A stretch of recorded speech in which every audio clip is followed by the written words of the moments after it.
ಧಾರವಾಡದಲ್ಲಿ ಐಟಿ ಅಧಿಕಾರಿಗಳು ಮಿಂಚಿನ ಕಾರ್ಯಾಚರಣೆಯನ್ನು ಮಾಡಿದ್ದಾರೆ. ಅಪಾರ್ಟ್ಮೆಂಟ್ ಒಂದರಲ್ಲಿ ಕೋಟಿ ಕೋಟಿ ಹಣವನ್ನು ಸೀಸ್ ಮಾಡಿದ್ದಾರೆ. 18 ಬ್ಯಾಗ್ಗಳಲ್ಲಿ 18 ಕೋಟಿ ರೂಪಾಯಿ ಹಣವನ್ನು ವಶಕ್ಕೆ ಪಡೆಯುವಂತಹ ಕೆಲಸ ಆಗಿದೆ. ಧಾರವಾಡದಲ್ಲಿ ರಾತ್ರಿಯೆಲ್ಲ ಹಣವನ್ನು ಎಣಿಸಿ ಸುಸ್ತಾಗಿದ್ದಾರೆ ಇನ್ಕಮ್ ಟ್ಯಾಕ್ಸ್ನ ಅಧಿಕಾರಿಗಳು. ಬಸವರಾಜ ದತ್ತುನವರ್ ಎಂಬುವರ ಮನೆಯಲ್ಲಿ ತಪಾಸಣೆ ನಡೆಸಿದಂತಹ ಸಂದರ್ಭದಲ್ಲಿ ಸಿಕ್ಕಂತಹ ಹಣ ಇದು.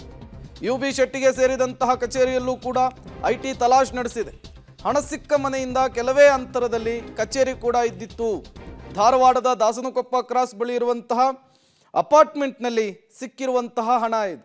ಒಂದಲ್ಲ ಎರಡಲ್ಲ, ಬರೋಬ್ಬರಿ 18 ಕೋಟಿ ರೂಪಾಯಿ ಹಾರ್ಡ್ ಕ್ಯಾಶ್ ಅನ್ನ ಸೀಸ್ ಮಾಡಿದ್ದಾರೆ.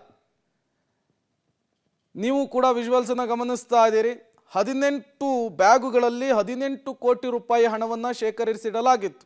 ಅದನ್ನು ಈಗ ಐಟಿ ಅಧಿಕಾರಿಗಳು ವಶಕ್ಕೆ ಪಡೆದುಕೊಂಡಿದ್ದಾರೆ, ಸೀಸ್ ಮಾಡಿದ್ದಾರೆ. ರಾತ್ರಿಯೆಲ್ಲ ಹಣವನ್ನು ಎಣಿಸಿ ಸುಸ್ತಾಗಿದ್ದಾರೆ. ಈ ಹಣದ ಮೂಲ ಯಾವುದು? ಇದಕ್ಕೆ ಟ್ಯಾಕ್ಸ್ ಕಟ್ಟಲಾಗಿತ್ತಾ? ಯಾರಿಗೆ ಸಂಬಂಧಪಟ್ಟಿರೋ ಹಣ ಇದು?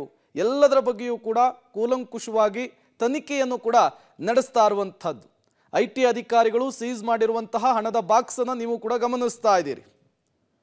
ಮತ್ತಷ್ಟು ಡೀಟೇಲ್ಸ್ ಅನ್ನು ಕೊಡ್ತಾರೆ. ಇದೇ ವಿಚಾರಕ್ಕೆ ಸಂಬಂಧಪಟ್ಟಂತೆ ನಮ್ಮ ಪ್ರತಿನಿಧಿ ಜಾವಿದ್ ದೂರವಾಣಿ ಸಂಪರ್ಕದಲ್ಲಿ ಜಾಯಿನ್ ಆಗಿದ್ದಾರೆ. ಜಾವಿದ್, 18 ಬ್ಯಾಗ್ನಲ್ಲಿ 18 ಕೋಟಿ ರೂಪಾಯಿ ಹಣವನ್ನು ಶೇಖರಿಸಿಡಲಾಗಿತ್ತು. ಅದನ್ನೀಗ ಐಟಿ ಅಧಿಕಾರಿಗಳು ಸೀಸ್ ಮಾಡಿದ್ದಾರೆ. ಹಣದ ಮೂಲ ಜೊತೆಗೆ ಈ ವಿಚಾರಕ್ಕೆ ಸಂಬಂಧಪಟ್ಟಂತೆ ಏನೆಲ್ಲ ಡೀಟೇಲ್ಸ್ ಲಭ್ಯವಾಗ್ತಾ ಇದೆ ಅಂತ? ನಿಜವಾಗ್ಲೂ ಪ್ರೇಮ್, ನಿನ್ನೆ ಸಂಜೆ ಅಷ್ಟೇ ಚುನಾವಣಾ ವಿಚಕ್ಷಣಾ ದಳ ಏನಿದೆ ಅವರು ಏನಂತಿದ್ರೆ ಈ ಒಂದು ಪ್ರಕಾರ ಮಾಹಿತಿಯ ಮೇರೆಗೆ ದಾಳಿಯನ್ನ ಮಾಡ್ತಾರೆ. ಧಾರವಾಡದ ದಾಸನಕೊಪ್ಪ ಕ್ರಾಸ್ ಬಳಿ ಇರುವಂತ ಬಸವರಾಜ್ ಅನ್ನುವಂತ ಒಂದು ಏನ್ ವ್ಯಕ್ತಿ ಇದ್ದಾನೆ, ಅವರು ಅಪಾರ್ಟ್ಮೆಂಟ್ ನಲ್ಲಿ ಒಂದು ಮನೆಯನ್ನ ಮಾಡಿರ್ತಾರೆ. ಆ ಮನೆಯಲ್ಲಿ ಏನಂತ ಹೇಳಿದ್ರೆ ಮದ್ಯ ಸೇಕರಣೆ ಮಾಡಿದ ಅನ್ನುವಂತ ಒಂದು ಮಾಹಿತಿ ಮೇರೆಗೆ ಈ ಒಂದು ದಾಳಿ ನಡೆಯಿತು. ಆದ್ರೆ ಅಲ್ಲಿ ಹೋದ ಮೇಲೆ 18 ಕೋಟಿ ರೂಪಾಯಿ ಅವರು ಸಂಗ್ರಹಣೆ ಮಾಡಿ ಇಟ್ಟಿದ್ದಾರೆ ಅಂತ ಮಾಹಿತಿಯನ್ನ ಗೊತ್ತಾಗುತ್ತೆ. ಹೀಗಾಗಿ ಏನಂತ ಹೇಳಿದ್ರೆ ಆ ದುಡ್ಡನ್ನ ವಶಕ್ಕೆ ಪಡೆದಂತ ಆ ವಿಚಕ್ಷಣಾದವರು ಏನ್ ಮಾಡ್ತಾರೆ ಅಂತ ಹೇಳಿದ್ರೆ ಐಟಿ ಅಧಿಕಾರಿಗೆ ಏನಂತ ಹೇಳಿದ್ರೆ ಆ ಪ್ರಕರಣವನ್ನ ಇದು ಮಾಡ್ತಾರೆ, ಶಿಫ್ಟ್ ಅನ್ನ ಮಾಡ್ತಾರೆ. ಸದ್ಯಕ್ಕೆ ಐಟಿ ಅಧಿಕಾರಿಗಳು ಕಳೆದ ರಾತ್ರಿ ಸಂಪೂರ್ಣವಾಗಿ 18 ಕೋಟಿ ಏನಂತೇಳಿ ಹಣ ಏನಿತ್ತು ಅದನ್ನ ಎಣಿಸುವ ಮೂಲಕ ಏನಂತ ಹೇಳಿದ್ರೆ ಈಗ ಸದ್ಯಕ್ಕೆ ಆ ಸ್ಟೇಟ್ ಬ್ಯಾಂಕಿಗೆ ಹಣವನ್ನ ಏನಂತಿದ್ರೆ ರವಾನೆ ಮಾಡಿರುವಂತದ್ದು. ಯಾರಿಗೆ ಸಂಬಂಧಪಟ್ಟಂತ ಈ ಒಂದು ಹಣ ಇದೆ ಅನ್ನುವಂಥದ್ದು ಸಂಪೂರ್ಣವಾದಂತ ಮಾಹಿತಿ ಕೂಡ ಏನಂತ ಹೇಳಿದ್ರೆ ಬಸವರಾಜ್ ಅವರಿಂದ ಕಲೆ ಹಾಕ್ತಾ ಇರುವಂತದ್ದು.